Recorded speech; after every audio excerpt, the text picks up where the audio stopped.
Good morning, students. We'll continue with our previous chapter only, that was theory of supply. And today we will complete this chapter.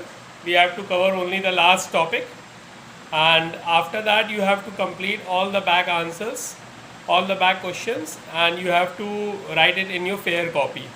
And when the school reopen, I will check your register. So, students, our next topic is movement along the same supply curve. Now, it says that when the supply of a commodity changes due to change in its price, it is called movement along the supply curve or change in quantity supplied. Means when the supply of a commodity changes due to change in its price, means if the price is increasing or decreasing, then the supply of commodity also changes. It will also increase or decrease depending upon the change in price. So this is known as movement along the same supply curve, or we can also say that it is also known as change in quantity supplied. Now basically it is of two types. The first one is upward movement, that is also called extension of supply, and the second one is downward movement, and that is also called contraction of supply. Now first of all we will see the first case, that is upward movement or extension of supply. Now upward movement or extension of supply, it says that other things being equal, means it is not changing, when the supply of commodity expands, expand means when the supply of commodity increases due to rise in its price, it is called extension of supply. Means when the price of the commodity is increasing, then the supply of commodity also increases, so it is called extension of supply. This can be made clear by seeing the table and the graph given below. Now in the table we can see price per unit and quantity supplied. Two things we have taken. Now when the price was rupees 5, the quantity supplied was 100 units, and when the price increases to 6 rupees, the quantity supplied also increases and it become 120. Now from the graph we can see on the y axis we have taken price, and on the x axis we have taken the quantity supplied. Now when the price rises from OP, you all can see OP was the initial price, and when the price rises from OP to OP1, the quantity supplied also increases from OS to OS1. Initially the quantity supplied was OS when the price was OP. Now when the price increases to OP1, the quantity supplied also increases to OS1, which means direct relation, that the price is increasing, the quantity supply is also increasing. So we can say that this is called extension of supply. So from the graph we can see that the graph is extending from A to B. The arrow shows the extension of the graph, that is the supply curve.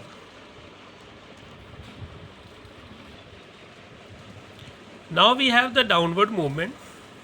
So it is just opposite what we have studied just now. Downward movement means other things being equal, when the supply of a commodity falls as a result of fall in its price, means when the price is decreasing, the quantity supplied in the market is also decreasing, so it is called contraction of supply. Now this can be made clear by the given table and the graph.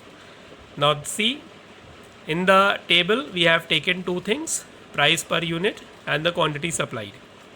Now when the price was rupees 6, the quantity supplied was 20 units, and when the price decreases to rupees 5, the quantity supplied also decreases and it becomes 15 units. So we can see that from the table, when the price is decreasing, that is from 6 to 5, the quantity supplied also decreases, that is from 20 to 15 units. So it is called contraction of supply. In the graph also, we have taken on the y-axis price and on the x-axis we have taken quantity. Now initially the price was OP, and at OP price the quantity supplied was OS initially, means at the beginning. Now when the price decreases from OP to OP1, now the new price is OP1, the quantity supplied also decreases from OS to OS1. We can see from the graph, it has been marked by the arrow also, that the price is decreasing and the quantity supplied is also decreasing.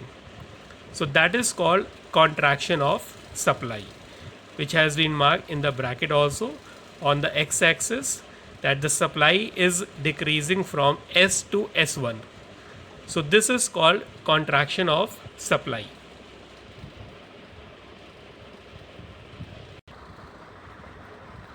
Now we have the next topic, and that is shift of the supply curve.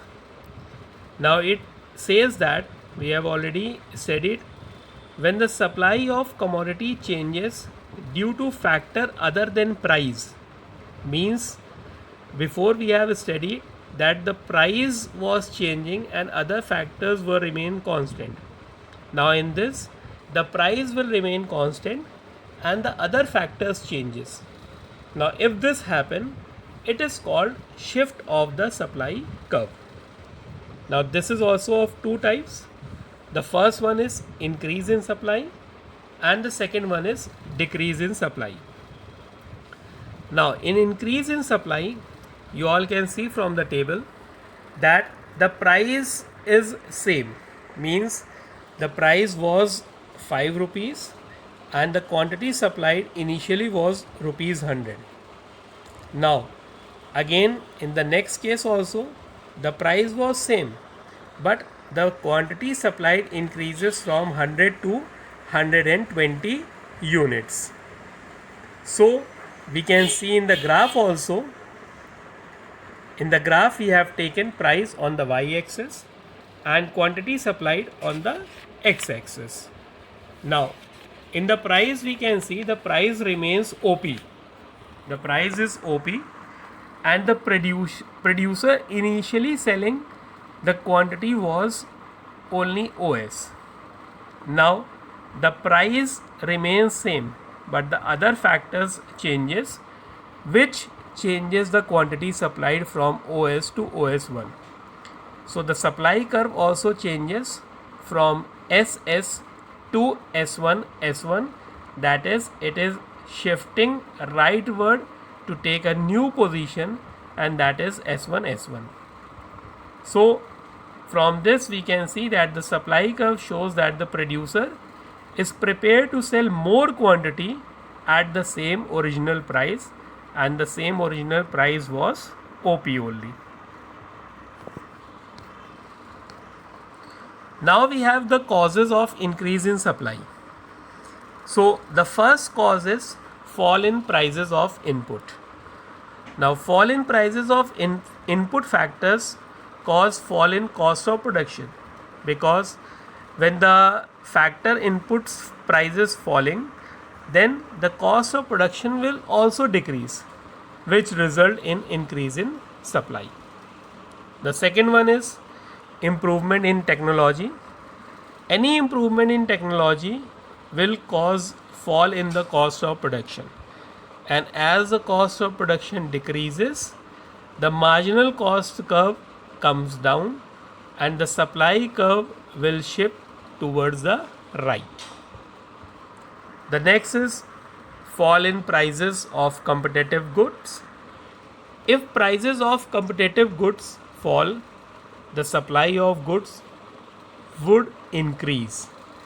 For example, a fall in price of substitute good, say rice, in the production would increase the supply of the given product, and that is, we can say that wheat will increase.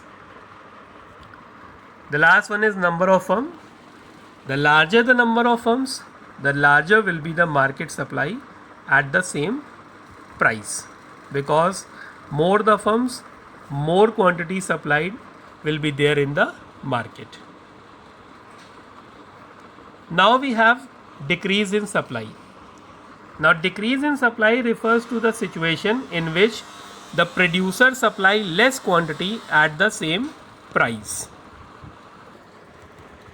Now we can see from the table, the price remains same, that is rupees 5 only. Initially the quantity supplied was 100 units, now it is decreasing to 70 units. Means other factors are changing, due to which the price is same, but the quantity supplied in the market decreases from 100 to 70 units. Now from the graph it is shown that when the price is OP initially, first the quantity supplied was OS, and again the price remains the same, but due to other factors the quantity supplied decreases from OS to OS1. Means the producers are now willing to supply less quantity at the same price, which means that this is called decrease in supply. Now the causes of decrease in supply, these are, the first one is rise in price of inputs. It is just opposite of the causes of increase in supply. So rise in prices of input, increase in the prices of input or the factors of production causes rise in the production cost. The second is rise in prices of other goods. So rise in prices of other goods encourage the firm to increase the production of other goods so that they can earn maximum profit. So they will switch over their production to produce other goods so that they can maximize their profit. Next is use of old and inferior technology. If old and inferior technology is used in production, the cost of production would rise and it will cause decrease in the supply. And the last one is fall in the number of firms. If the number of firms producing the given product decreases, the market supply of the product would also decrease. Means if the number of firms are decreasing in the market, then also the market supply will fall and the goods supplied in the market will also decrease.